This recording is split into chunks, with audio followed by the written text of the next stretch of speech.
नमस्कार, news police रिपोर्टरमध्ये तुम्हा सर्वांचं स्वागत। पालघर जिल्ह्यात वाढत्या उष्णतेच्या पार्श्वभूमीवर एक धक्कादायक घटना समोर आली आहे।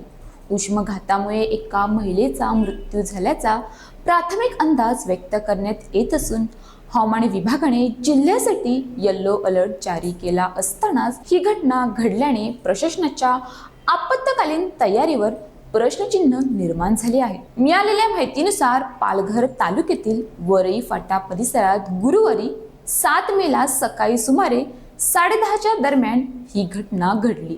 संबंधित महिला सफाळ्याच्या दिशेने जाण्यासाठी वरई नाका परिसरात आली होती। ती एसटी बसमध्ये चढत असताना अचानक अस्वस्थ झाली। चक्कर येत असल्याची जाणीव होताच ती बसमधून खाली उतरून माघारी फिरली, मात्र काही क्षणातच ती रस्त्यालगत कोसळली। घटनास्थळी उपस्थित नागरिकांनी तातडीने मदतीचा प्रयत्न केला, मात्र महिलेचा जागीच मृत्यू झाल्याचे स्पष्ट झाले। या घटनेनंतर परिसरात एकच खळबळ उडाली असून तीव्र उकाडा आणि अचानक प्रकृती बिघडल्यामुळे हा उष्माघाताचा प्रकार असू शकतो असा प्राथमिक अंदाज व्यक्त करण्यात येत आहे। दरम्यान मृत्यूचे नेमके कारण शवविच्छेदन अहवालानंतरच स्पष्ट होईल, अशी माहिती जिल्हा शल्यचिकित्सक डॉक्टर रामदास मराड यांनी दिली आहे।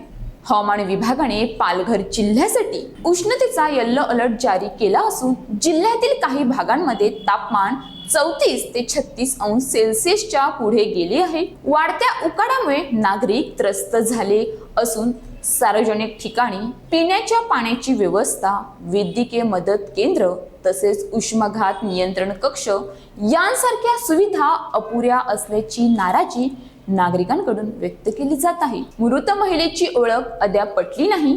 तिचे अंदाजे वय 45 ते 50 वर्ष असल्याचे सांगितले जात आहे। महिलेच्या उजव्या हातावर गोंधळलेले चिन्ह असल्याची माहिती समोर आली आहे। घटनेची माहिती मिळताच मनोर पोलीस तातडीने घटनास्थळी दाखल झाले। तसेच समाजसेवक व ॲम्ब्युलन्स चालक अखिल सय्यद यांनाही पोलिसांनी माहिती दिल्यानंतर तेही घटनास्थळी तात्काळ पोहोचले। पोलिसांनी मृतदेह ताब्यात घेऊन मनोर ग्रामीण रुग्णालयात शवविच्छेदनासाठी पाठवला असून पुढील तपास सुरू आहे। दरम्यान वाढत्या उन्हाच्या पार्श्वभूमीवर नागरिकांनी अत्यावश्यक कामाशिवाय दुपारच्या वेळेत बाहेर पडू नये, भरपूर पाणी प्यावे आणि उष्माघाताची लक्षणे जाणवल्यास त्वरित वैद्यकीय मदत घ्यावी, असे आवाहन प्रशासनाकडून करण्यात आले आहे।